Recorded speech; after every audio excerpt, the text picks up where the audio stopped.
was so proud of me. I'm Tommy Salmons. This is year 0.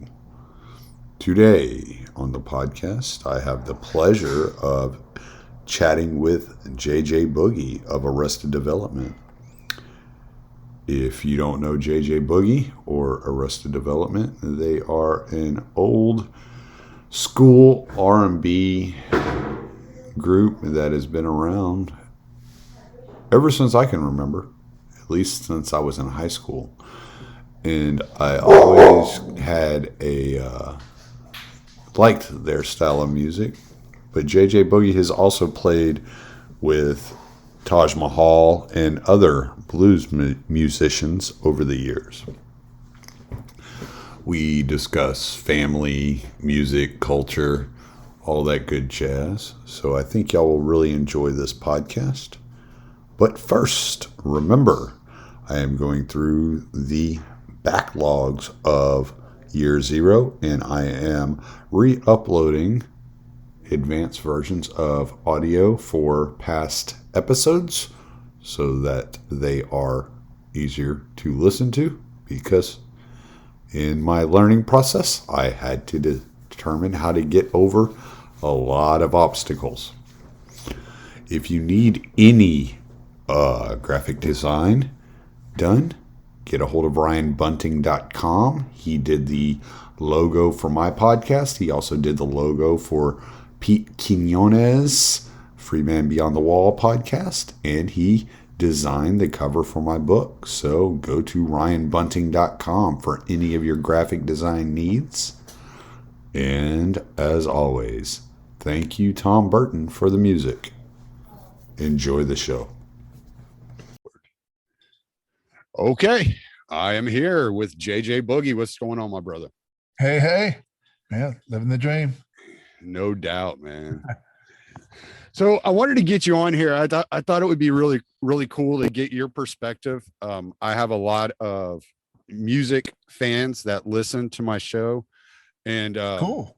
of all different calibers. And I'm pretty much an eclectic mix. I go by the label Metalhead, but Yeah.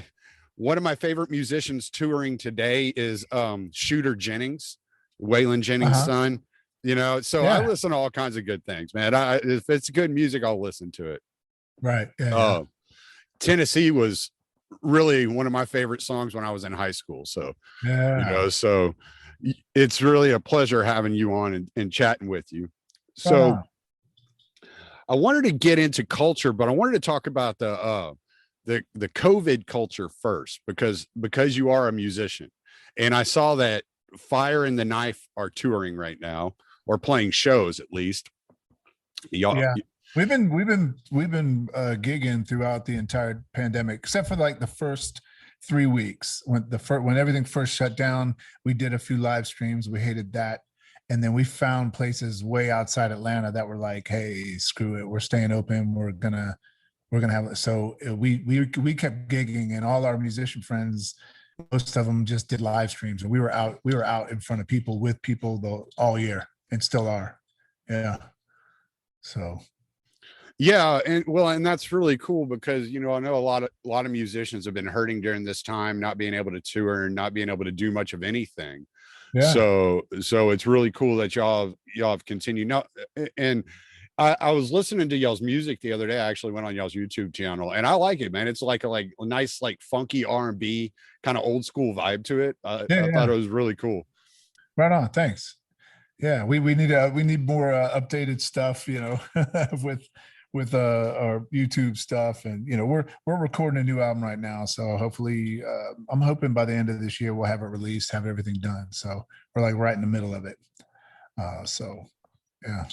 Yeah, that's cool. I think it was I was curious, like whenever y'all are going out, you were telling me beforehand that y'all are having some trouble like packing some of these shows, especially the ticketed shows. So has that been like a real big issue throughout the entire year, or have you played some venues that were just like totally packed out? Well, this particular venue, it is a ticketed event, and it's also in the middle of the week. this show tomorrow night. But all the other venues were breweries, bars, that kind of thing. All those places were not, they were all free events and stuff. And it was just, it was just like these certain times where, especially then, people were just, they wanted to feel sane. Um, so they made it happen. But it seems like the culture has changed so much. Uh, so I don't even hardly go downtown Atlanta. Last time I went, it was weird. It was just bizarre. I felt like I was in a dystopian movie or something. Yeah, I know how you feel there. When I've said it several times on the podcast that whenever this all first started last year, Texas had shut down the borders between Louisiana and Texas. They weren't allowing anybody to come in from Louisiana. And well, they were, but they were doing testing like right on the border. They were checking them for fevers, all this shit. I mean, so they had all the cars routed to where they had to stop and go through these security checks, and the trucks were just cruising right through.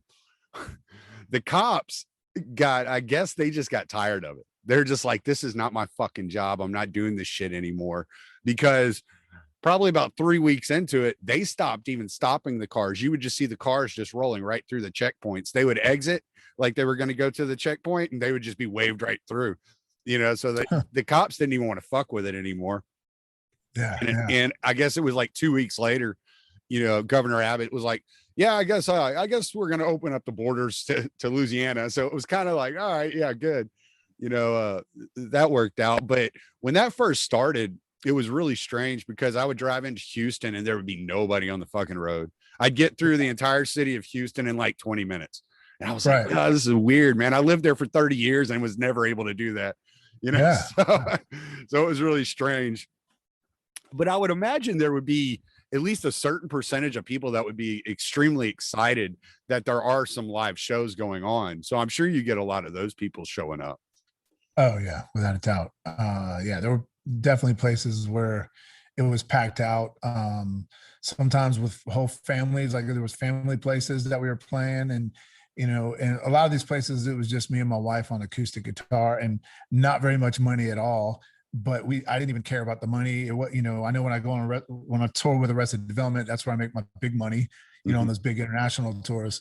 This was, to make some money, because like we still have mouths to feed, but it was also just to stay sane and do what we love to do.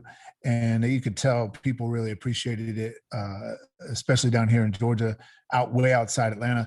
And then there's a venue in Alpharetta, Georgia. We play with a full band and acoustic. And like when the college kids were home, they would all hang out there, and it would just be wall to wall with students. And I mean, it was a mixed crowd though. There was older people there too, and it got so crazy that they had to start closing the place down. Instead of closing at like 1 a.m., they had to start closing at 11 because it just started getting like so crazy. Like, you think of like the spring break, fights breaking out and just smashing bottles, or just the drunkenness was just so off the chain. It was getting like that. So that venue was like, they didn't stop doing music or anything, but they were like, all right, we need to close early. They set up a fence barrier to make sure certain people didn't come in. It was bananas, but yeah, so there was definitely a lot of places where people were coming out. They were coming out.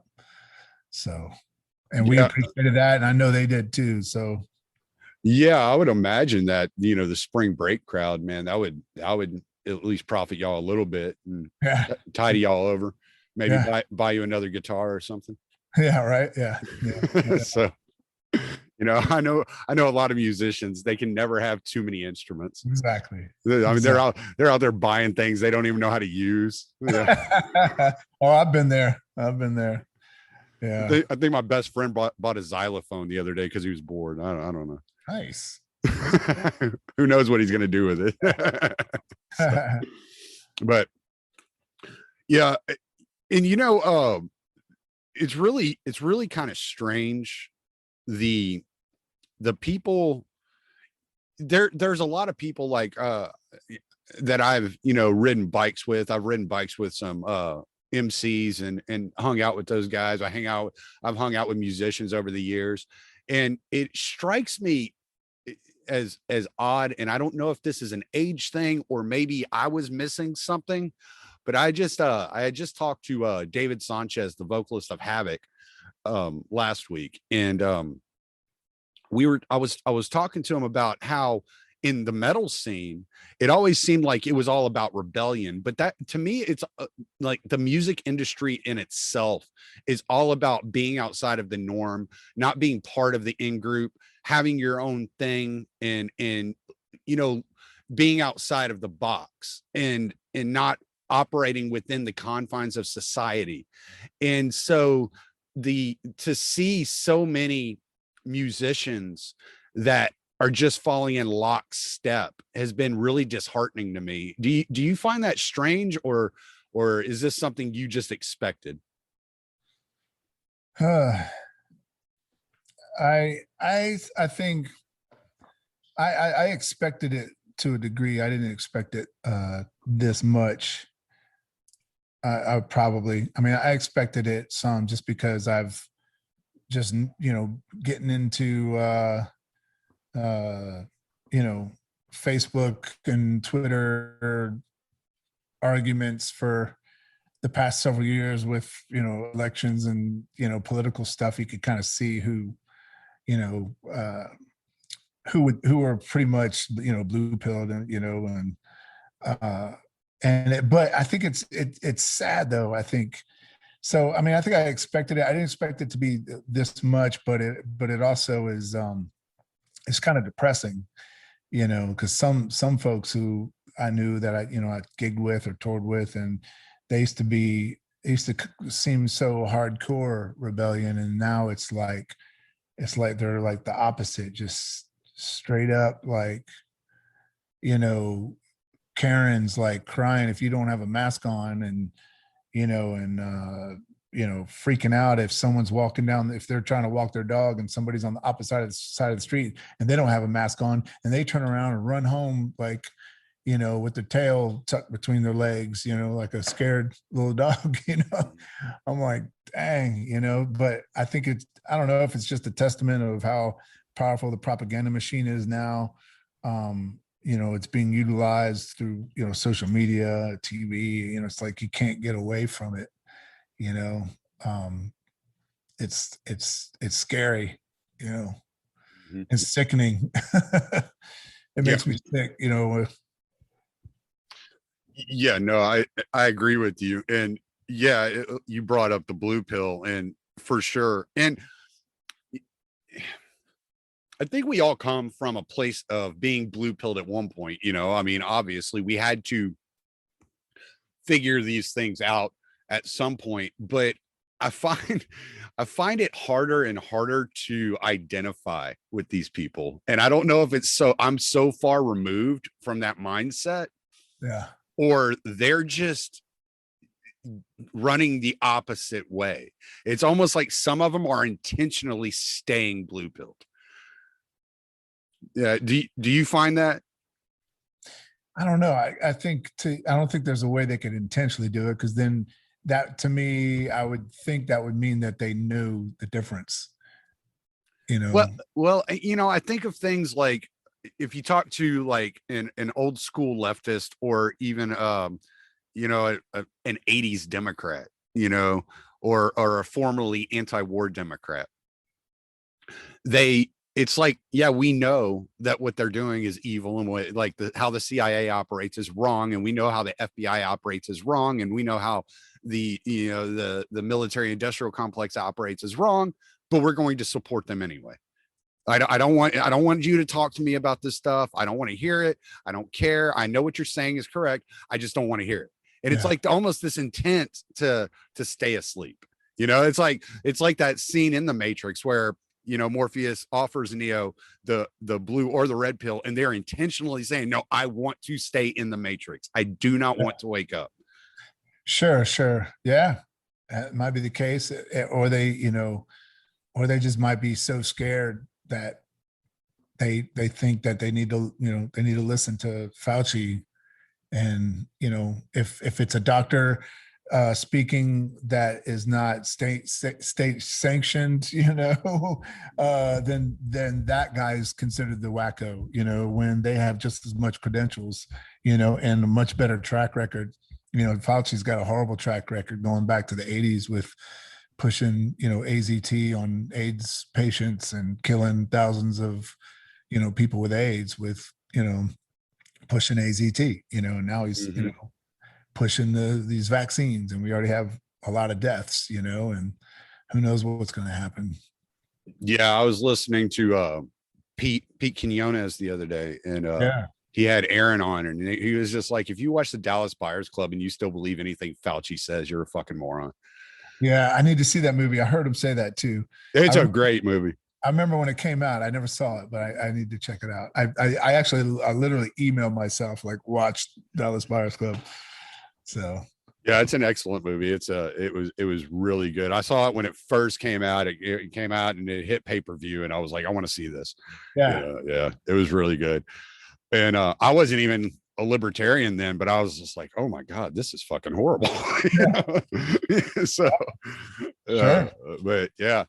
And that's the thing about when you become a libertarian and you putting together these pieces of all the things that you're like, oh shit, this is fucking horrible. Oh shit, this is fucking terrible.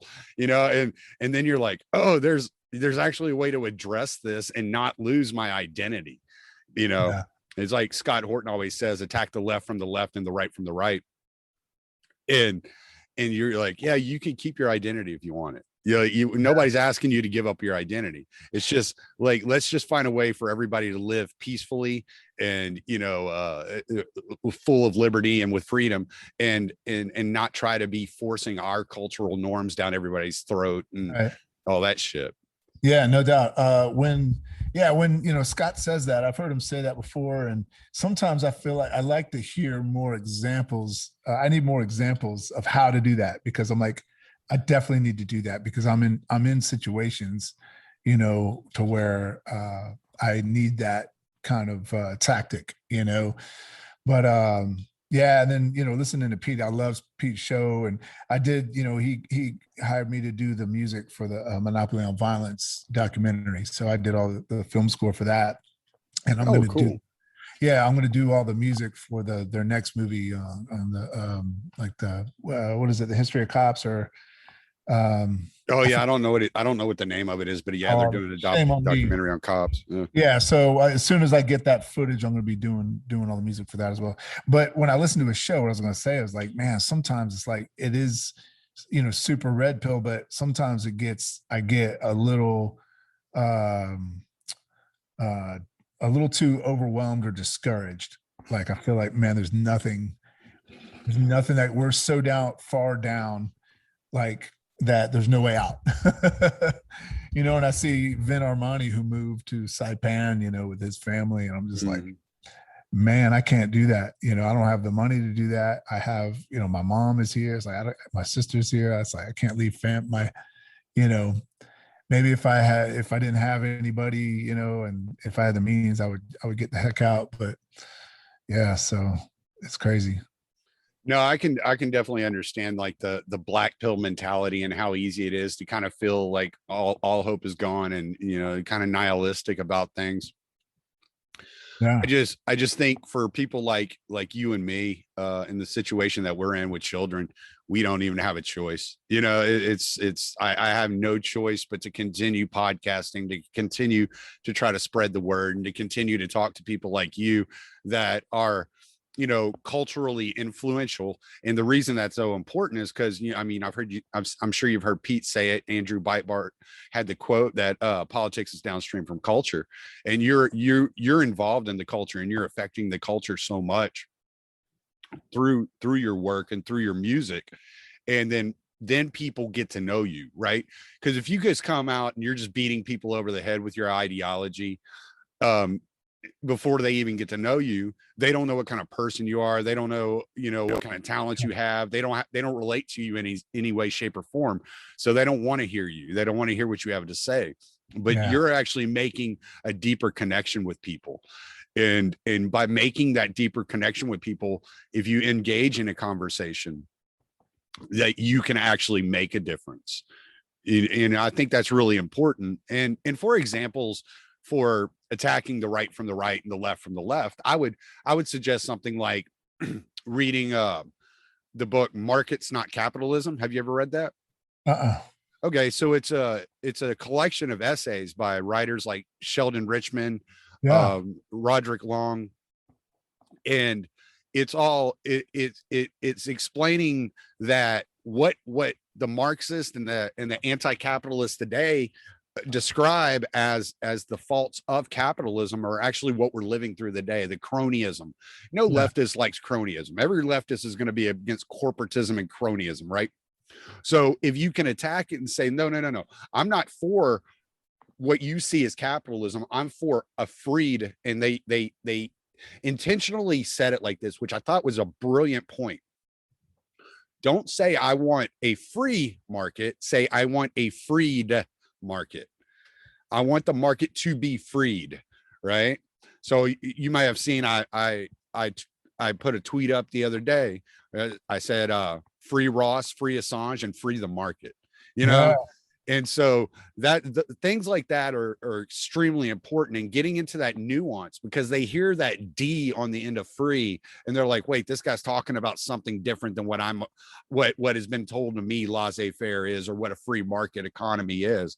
And so you're actually able to engage them on their side, like, hey, I'm against the corporatism, I'm against this cronyism, I'm against the redistribution of wealth from the working class to the parasitic class. Like, I'm against that, right? So we can talk on the same level about the economy and try to find, solutions that fit both of us, and engage in this fight together, right?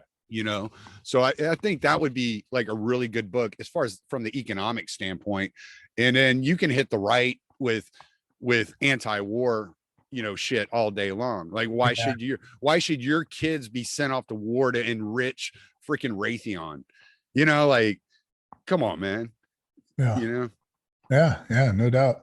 So yeah, there's a lot of opportunity for just kind of learning how to frame things from a different point of view. And Scott has taught me a lot about that.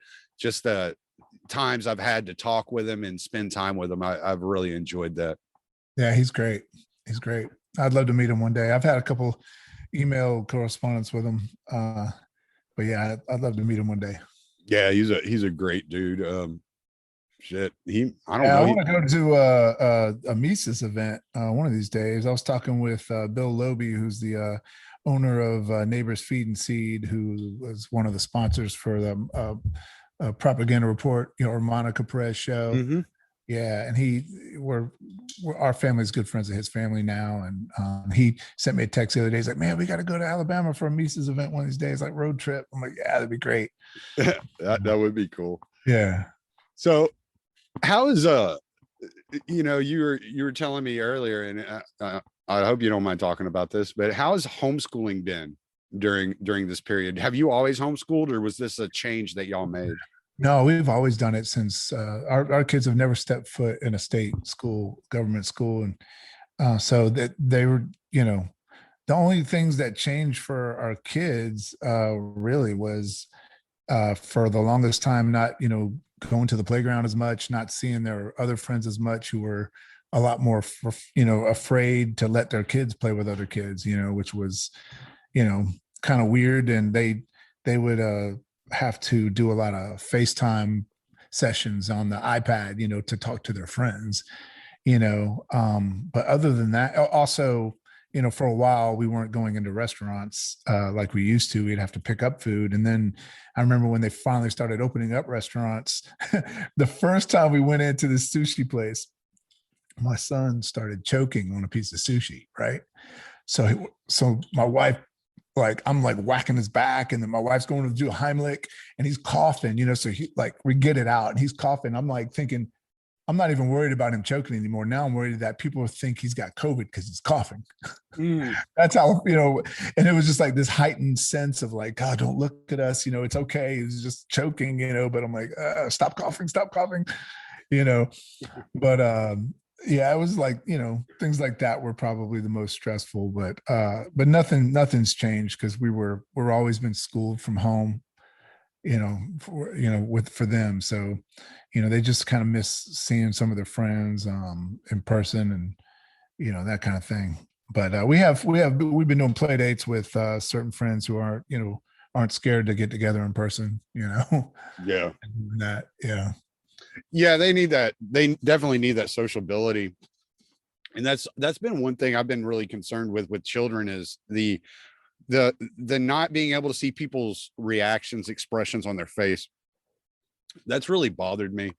I've mentioned it before. I think I mentioned on the show with Thad that really like hit my wife really hard whenever that was happening, because she's a very much an introvert and loves the social interaction, and just being able to see people's expression really means a lot to her. And that really bothered her for, a good week or two, that people were wearing masks. Yeah. It's like, when you're out and about and you smile at somebody and you like, you can't, are they smiling back? I don't know, or, I grew up down here in the South. I grew up in Georgia. My parents are from New York, but I grew up here. So I'm used to, nodding and smiling to random strangers, and like, if you go to New York City and do that, they look at you like you're a fruitcake, so, but it is weird. And, I hate seeing, going to the grocery store and seeing like little kids with all masked up, it's like, man, they don't need, they're fine. They got amazing, immune systems, they're not super spreaders, Right. All it has. Yeah, no. And there's no scientific evidence that kids are spreading the disease any worse than anybody else. I think I saw that one school district or one state decided that, okay, we have new science in, and the kids can be 3 foot apart instead of 6 foot apart. Exactly. And I'm like, how arbitrary is this? Like, you're going to be able to keep 6-year-old kids from wrestling with each other and just being kids, like, what do you, I understand like the whole model of schooling is to create good little citizens, but come on, man, y'all are pushing this. Yeah. No doubt. Well, I want to move into more of the cultural dynamic, and I wanted to kind of talk about race relations with you, and kind of get your perspective because of your history and your background, what you do for a living, and how what you see happening. I'm of the 90s. I was in high school in the 90s. I graduated in 97. So identity never really came up. We just, whatever, everybody was just kind of doing their thing, it's like, whatever. Yeah. I was laughing the other day because somebody was talking about the different identities and the different races and how white people talk down to other people. And I was I went to high school in Katy, Texas, just outside of Houston. Yeah. And the majority of our school was Hispanic. And all my friends most of them, I think I had like maybe 3 white friends. I had like a handful of black friends, but all of my other friends were Hispanic of some origin. Sure. And they used to call me Tome la pinga, right? So it means to take the dick. They were basically just calling me a fag, Oh, yeah. So, Wow.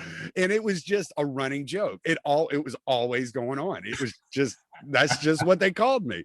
And it was just funny, it was kind of like, it took me a year to figure out what they were saying to me. So, yeah.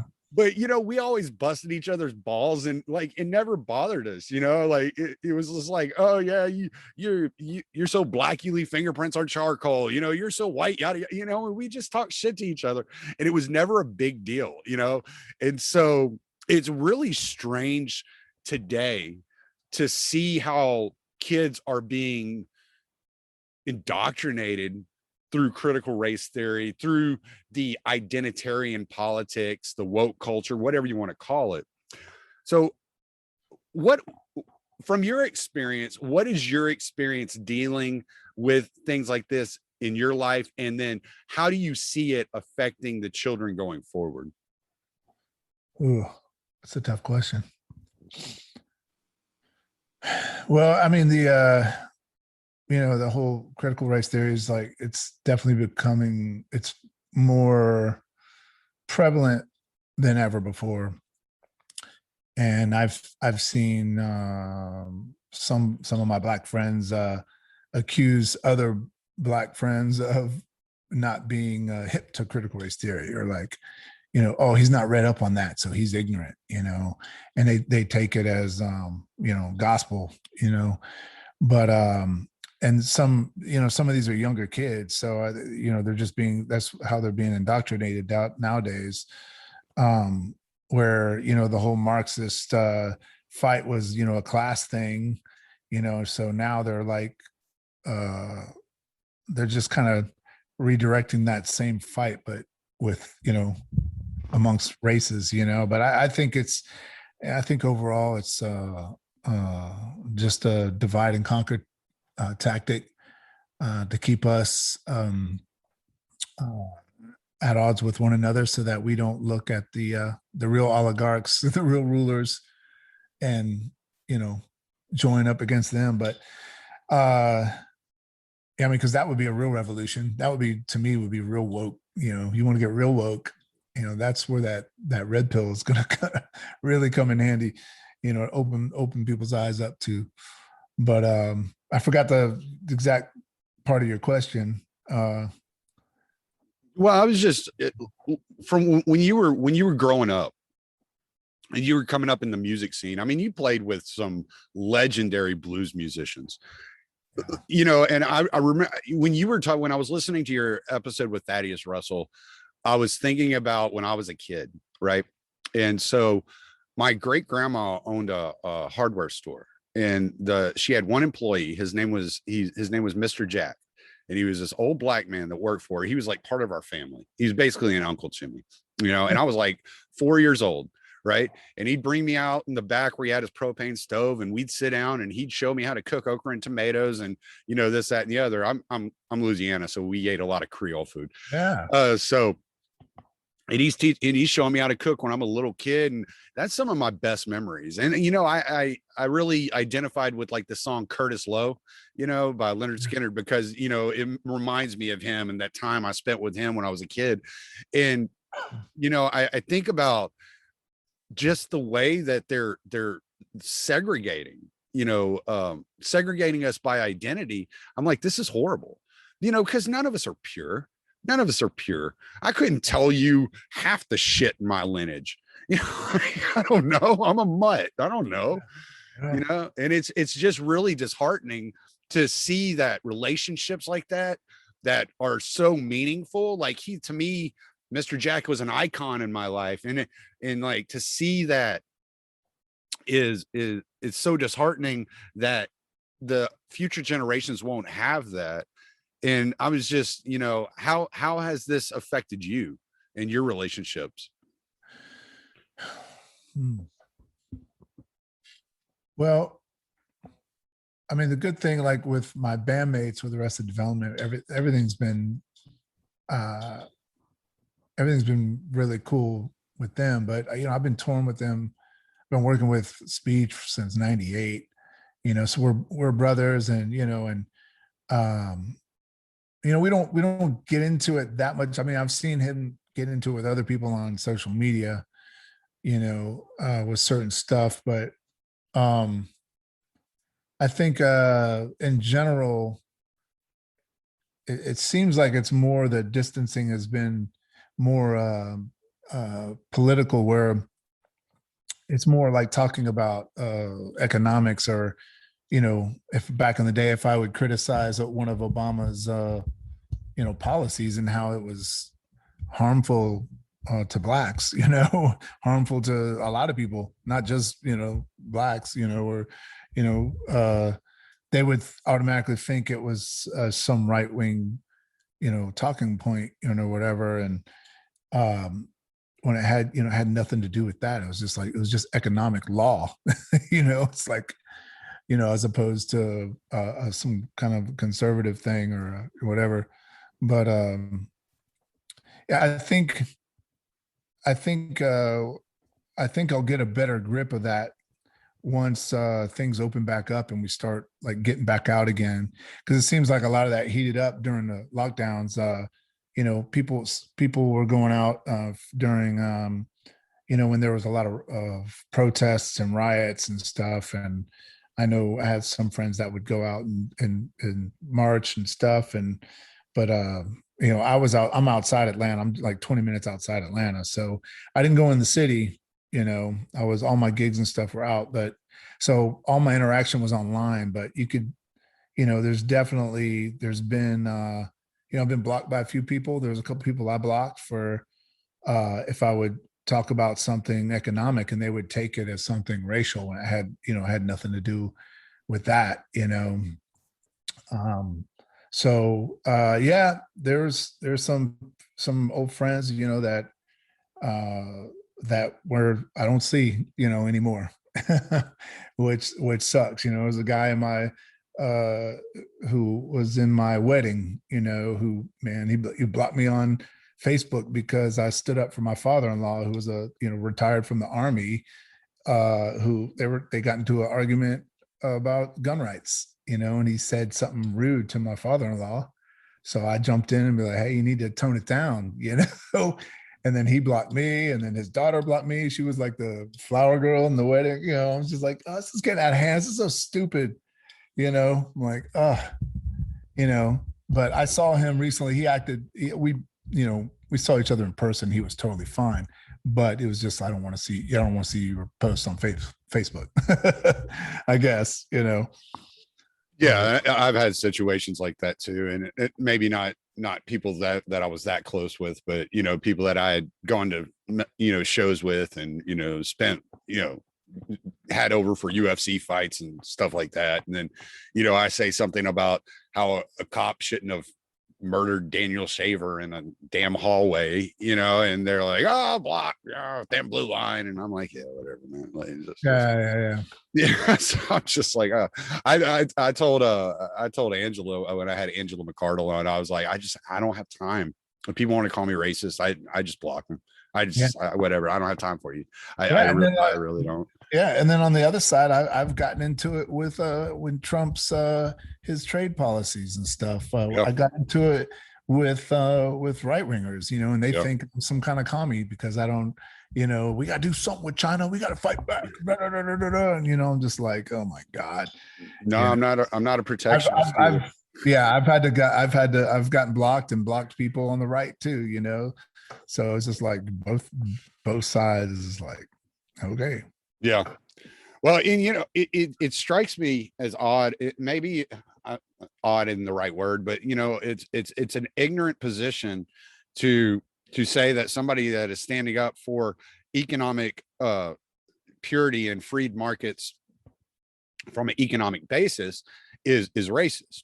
Because I mean, you look at what Black Wall Street was. Black Wall Street was as free market as it gets. Right. Yeah. And it wasn't until they started out earning the white population of Oklahoma, Tulsa, Oklahoma, that the government said, hey, we need to go get this shut down, and shut it down. If you look at, you could talk to them about black market activities and how drug dealing and all these things that the inner city youth are doing just to survive, just to be able to have some kind of economic activity and opportunity in their life just to survive. That is free markets, right? The regulatory state is the police coming in, arresting these people and throwing them in prison for harmless activity, for victimless crimes. And so if in order to shaping that, conversation in such a way, I think it would go a long way in situations like that for them to understand that the George Floyd killing was about the regulatory state, not about a free market, right? It was about a counterfeit $20 bill when the US government just counterfeited $6 trillion last year. Yeah. And then there's the, the narrative that it was just a racial killing, Yeah. So, but yeah, it's that regulatory state. It's like the state will kill you over anything, Mm-hmm. Yeah. They will kill you over anything. Right. Yeah. I mean, look at what happened in Waco. That was, no matter what excuses the government had thrown out there and all the propaganda that they put out there, it was all boiled down to the fact that this was a separatist religious group that just didn't acknowledge the government as authority, So it makes you wonder how the Amish have survived for so long. Yeah, that's a good question. Yeah, they managed to stay under the radar. Yeah, they pretty much leave them alone. So maybe I should join them. I could do a horse and buggy, man. I hate paying for insurance and all that crap anyways. Yeah. You just got to deal with the smell. Yeah. That would be my wife's weak point, not mine. I'd be like, whatever. Yeah. I'm a boy that grew up in Louisiana. I've freaking smelled worse. Yeah. Yeah. I've had dogs roll around in carcasses and shit. So oh, geez. Yeah. Good times. Yeah. And then you got to bathe them. But yeah. So how do you approach this as a parent? Like your daughter's young, right? Yeah, she's 7. Yeah, 9. How do you approach this whole culture environment as a parent with a younger child? My children are high school and beyond. So, well, it hasn't been addressed yet specifically. I mean, they're just, we're always teaching them that we socialize them to love and respect anybody and everybody right now. So they're not aware of racial tensions yet. Right. If we're standing in line at the grocery store and there's a black family behind us, they wave, they talk, there's a video, they had one family, a little cute little baby black girl, and our kids started talking to him, and then she started dancing, and then my son started dancing, my daughter, and they're just going back, like they don't, and plus we have, Black people over here. I have musician friends who come over here and record. So we've had Arrested Development rehearsals here. So we have a whole house full of Black folks. So it's just, in all my album covers are with Black folks on it, so it's kind of like how I grew up, it's like I'm looking at all my musical heroes. I'm looking at all these vinyl records my dad had, and it's Marvin Gaye and Stevie Wonder and, Sly and the Family Stone. So I'm like, those are all my heroes. And then all my, you grew up with, in school with mixed races, and so did I. My elementary school was, Hispanic and Asian and Black, and, it wasn't until I moved up to Alpharetta, Georgia, where it was where I noticed the big difference, where I'm like, where are all the Black people at? Where are the Hispanic? It was weird that this many, that many white people, and so it was like, that was the first time I got more conscious of like kind of the percentages, I guess, of a racial makeup, Yeah. No, and see, what you're saying is perfectly, it makes perfect sense to me, because kids don't care. Kids don't give a shit. They don't, when a kid's looking for a kid to play with, they're looking for a kid that's not going to be a fucking bully. They don't care what that kid looks like. And then for the longest time, they would refer to somebody on TV or somebody they met, they would say a brown person, because it was more literal. Like, it was like a brown skinned person, they're looking at the literal colors of the crayon, crayon colors, So it wasn't until like recently we're like, well, actually they're called Black people, and they're like, I had no idea. We're like, okay, cool. So now they'll say that, but it was just, we just try to preserve their innocence, as much as possible, in a sense, not to keep them ignorant, but because we address whatever issues. If an issue comes up, we address it. We talk with them about that. We walk them through it, and it's fine.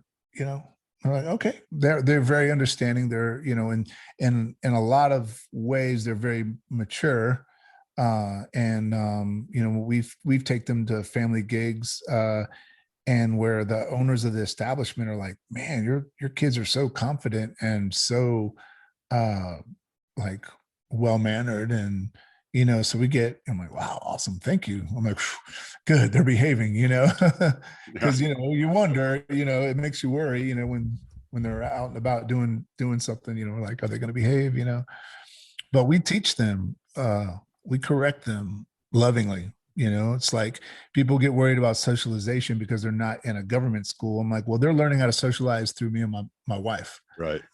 Yes, we have neighbors that come over with the kids. They'll come over. We have families that come over. Yes, they hang out with other people as well. But, and then they got to learn their boundaries with them as well. But we teach them boundaries here. It's like a family. If you can't learn socialization through a family dynamic, then you're not going to learn it anywhere. Well, and it's as if extracurricular activities like baseball teams and softball teams and volleyball teams and soccer teams don't exist. Like school's the only place that they're going to learn how to be social. Give you a break. School, as Michael Malice always says, school is the only place they're going to experience violence more than likely. And so, because we teach them. Like if I say something to hurt my son's feelings or my daughter's feelings, it's like, oh, I'm the one who's like, teach them how to apologize if I've done them wrong. Like, I'm sorry, I didn't mean that. That was an accident. I'm very sorry.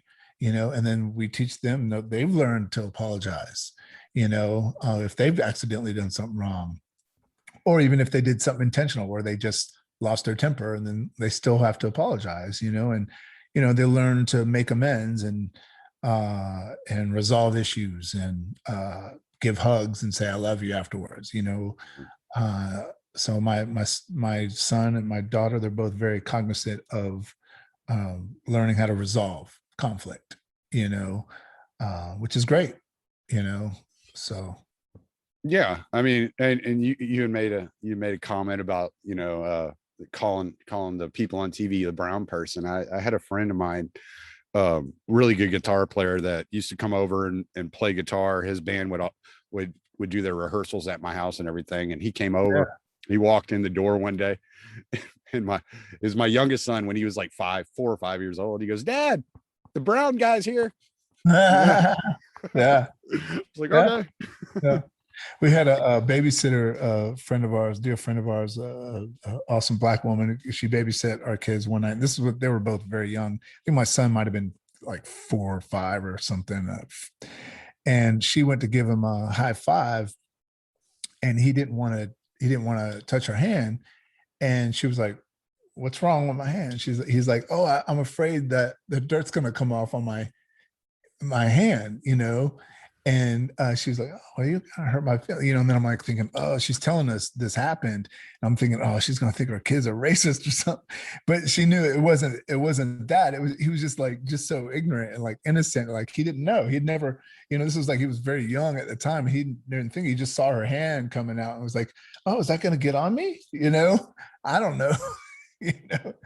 But I mean, he's since forgotten about that, but it was just kind of comedic, when you have kids and you're raising kids, it's amazing the things that you learn that, oh shit, I had to learn that. I have to teach them this, everything. One time we were at a Wendy's. This is one of my favorite stories of my kids.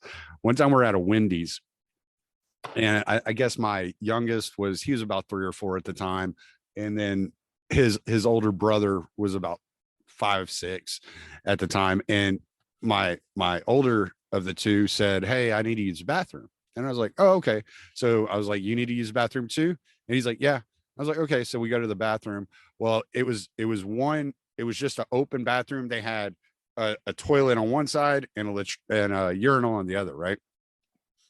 And so my older son got on the toilet to use the bathroom, and my other son's standing there looking at me. And I was like, "Well, you said you needed to use the bathroom." He's like, "I do." And I was like, "Well, use the urinal." He's like, okay. So I turn and I'm washing my hands and I turn back around and he's sitting in the urinal.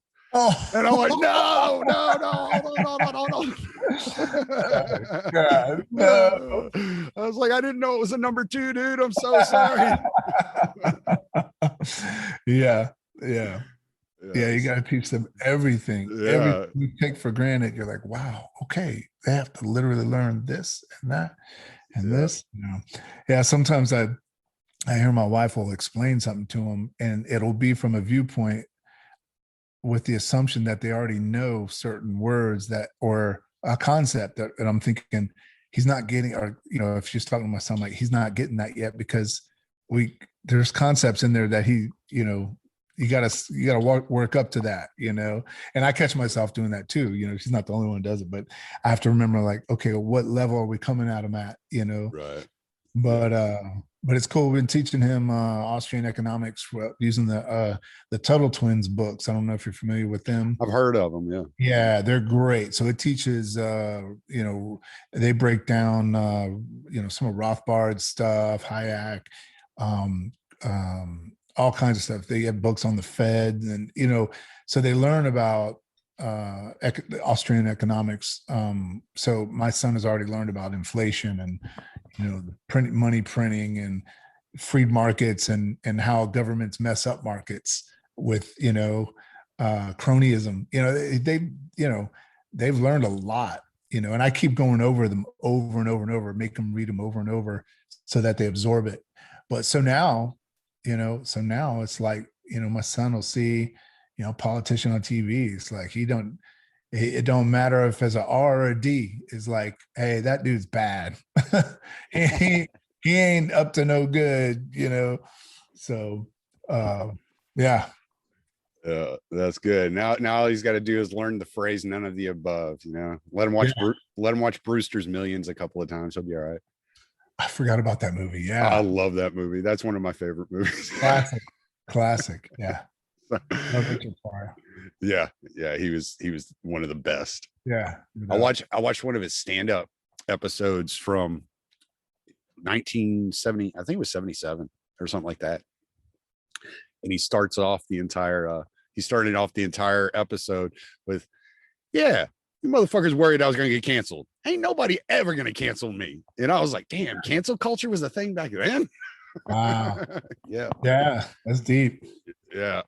I was like, holy shit, man. I just wouldn't even thought about it, but all right. Well, we're coming up on an hour, and I got to get on the road. I still got lots of miles to drive today. Sure. But I want to finish off with some music stuff, some fun.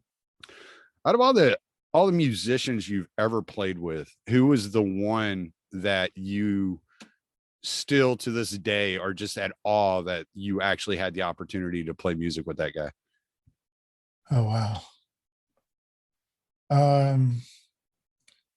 Taj Mahal was one. Blues artist. Mm-hmm. I don't know if you're familiar with him. Yeah. He just for full disclosure, this segment of the podcast is for my mom, because my mom is a giant blues fan, huge blues fan.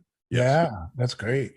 Yeah. Well, yeah, he's a huge blues guy. His version of Statesboro Blues is the version that the Allman Brothers emulated, and then they did their version and made famous. And then I met Robert Plant in Morocco. We were playing a festival out there, and he was there hanging out. So we got to hang out with him at his hotel, which was that was amazing. I didn't get to jam with him. That would have been amazing, but I did get to hang out with him 2 days in a row. But we were talking, he was telling us about, like, when he first came to the States, and one of his early tours was opening for Taj Mahal. And, it's just kind of cool because I'm talking to this rock god icon, and he's telling me how in awe of Taj Mahal he was. Right. And I was thinking, man, I had a similar experience. I jammed with Taj. I did a gig with him as well, where I was on drums and he was playing bass, actually stand-up bass. And there's a picture, I have a picture of me, and it's funny because the picture, I'm looking up at him, and you could just see the look on my face. I'm like, yeah, I mean, in awe of Taj, but he's one. Sean Costello was a local blues guy from Atlanta who passed away several years ago. I think it was like the day before his 30th birthday, drug overdose. He was a prodigy. I knew him since he was 14. I got to do some gigs with him when he was in his, I guess it was a little like around 20, 18, 19, 20. And he went on a tour. He opened for BB King and stuff. But I just remember the jams that we had. And that was always in awe of his guitar playing because he was just the musicality that he had was just so effortless and inspiring. So if anybody out there could check out Sean Costello's music too, he was brilliant. Yeah. I'll definitely be checking him out. And I know, like I said, I know my mom will, because she's a huge blues player, and she's one that influenced me a lot in the blues area. I would never know who John Lee Hooker was if it wasn't for my mom pushing me in the direction of the blues, and I love John Lee Hooker. Well, she's is she Louisiana as well? Yeah. Yeah. She might know Tab Benoit. I've jammed with him. He was amazing. Neil, oh God, I forget his name. Another Louisiana guy I worked with. I can't remember his name. We did a gig in Nashville together. He was amazing. Anyways, yeah, it was so long ago. It was all that. Charles Musselwhite, another blues guy. He played with Muddy, and got to jam with him, and so he was great. But yeah, Taj is one of the big ones, because at the time I was a blues fanatic. I was touring in blues bands, and so that was a huge one, for me. Yeah, for sure. No, he's a big name in the blues community for sure. Yeah. He's definitely one of the best. Okay, one more question. This is another little fun one here for you. If you had your choice to play with anybody that's playing music today, who would it be? Oh gosh, anybody playing music today? Who would it be? Man, you got me stumped on that one. There's some good musicians out there. Yeah. I think the right answer is Arrested Development. Yeah, I've been playing with them for so long. I love playing with them. That it still doesn't get old. Oh, I know. I'm just messing. But I want you to keep your job. Yeah, man, I would love to jam with Chris Stapleton or Blackberry Smoke. Some of those guys. I mean, there are, I know there are some jazz legends and stuff. I don't play jazz, but I've always, back in the day, I always wanted to be a jazz drummer, and, never got around to it. But yeah, there was like, I just posted a picture of yesterday of me and George Benson. I met him years ago. And I was thought, man, how cool would be jam with him, but yeah, that's a tough one, man. You still look for opportunities to get on the drum kit? No, well, I mean, I do in the studio for recording purposes, but I haven't done any gigs on drums in a long time. I used to fill in every once in a while for our Arrested Development's drummer when we needed to, when we needed it as an emergency type situation. I've done, my wife was touring regionally in her wedding band. Every once in a while, I would fill in on drums, or I would run front of house sound, if I happen to have the night off, if I wasn't on tour, I'd be like, yeah, I'll do it, but mainly I'm just playing guitar. I love playing drums. I don't have the chops that I used to on drums. Unfortunately, I can still groove, and all that, but I can't do any of the fancy stuff that I used to be able to do back in the 90s and stuff. So yeah. Use it or lose it. Yeah, precisely. All right, man. Well, I'm going to stop the recording here, man. Cool. All right. Let me see. Enjoyed it. Yeah, we did it.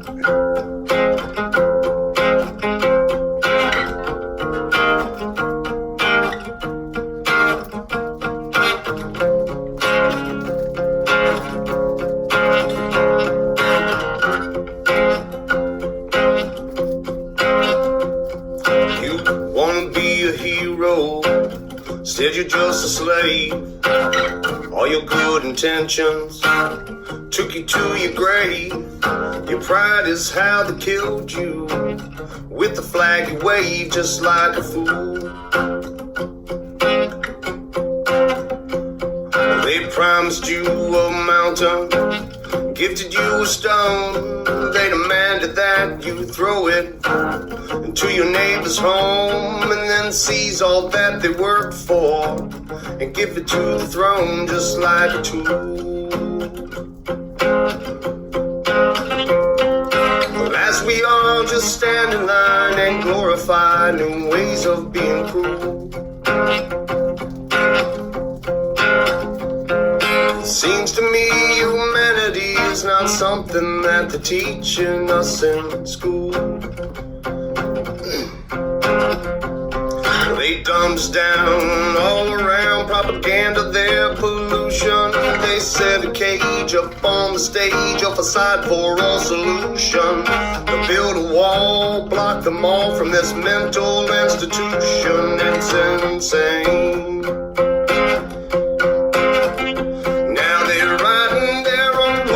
And they're crossing all their T's. They're fashioning their people to all wear beggars' knees. If you want a clean drink of water, well, you must say pretty please. It's all a game. As we all just stand in line and justify these crimes done in our names, it seems to me authority and tyranny are both one and the same. Well, it's time to change the channel. It's time to set things right. Make them all rot with fear in their beds at night. Devour all their worthless souls and sacrificial right, just like we should.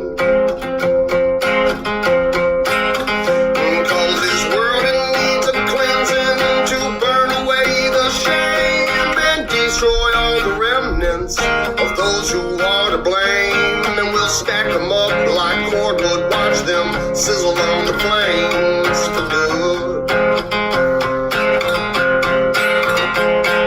Well, as we all just stand in line waiting for some kind of Robin Hood, our liberty will never be until our right to freedom is understood.